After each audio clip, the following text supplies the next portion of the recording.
नमस्ते, मेरा नाम श्रेयांगी चौहान है। मैं कक्षा 9वीं पुष्प की छात्रा हूँ। मैं आप सभी को एक कहानी समझाने हेतु उपस्थित हूँ। कहानी का नाम है दुख का अधिकार। इस कहानी के लेखक का नाम है श्रीमान यशपाल जी। श्रीमान यशपाल जी ने इस कहानी के द्वारा समाज में फैली असमानता को दर्शाया है। आइए कहानी को समझते हैं। जिस तरह कटी हुई पतंग वायु की लहरों के कारण सहसा भूमि पर नहीं गिरती, ठीक उसी प्रकार खास परिस्थितियों में हमारी पोशाक हमें झुकने से रोके रहती है। फुटपाथ पर बैठी एक बुढ़िया खरबूजे बेच रही थी। वह फपक फपक कर रो रही थी, परंतु कोई उससे खरबूजे नहीं खरीद रहा था। लोग उसके संबंध में घृणा से भरी बातें कर रहे थे।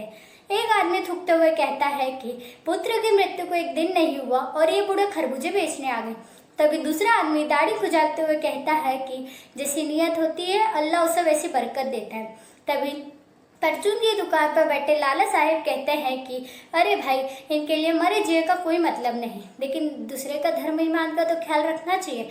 इसी प्रकार लोग उसके संबंध में घृणा से भरी बातें कर रहे थे।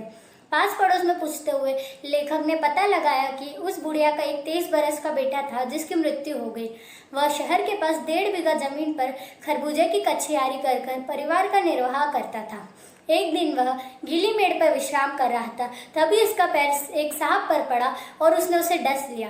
तभी उसकी मृत्यु हो गई। यह सुनकर उस लड़के की माँ बावली हो गई और ओझा को बुला ले। झाड़ फूक हुआ, पूजा पाठ हुई। पूजा पाठ के लिए दान दक्षिणा चाहिए थी, जिसके कारण घर में बचा कुछ आटा सब उठ गया। भगवाना से लिपट कर पूरा परिवार रोने लगा। अगली सुबह बच्चे उठकर भूख से बिलबिलाने लगे। बहू का बदन भी बुखार से तप रहा था। बच्चों को तो बुढ़िया ने खरबूजे दे दिए, लेकिन बहू को क्या देती।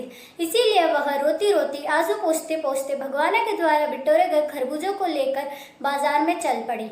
लेखक ने उस बुढ़िया के दुख का अंदाजा लगाने के लिए उसके पड़ोस की सम्रान महिला से उसकी तुलना की। जब उस सम्रान महिला के पुत्र की मृत्यु हुई थी तो वह 2.5 महीने तक पलंग से उठी नहीं।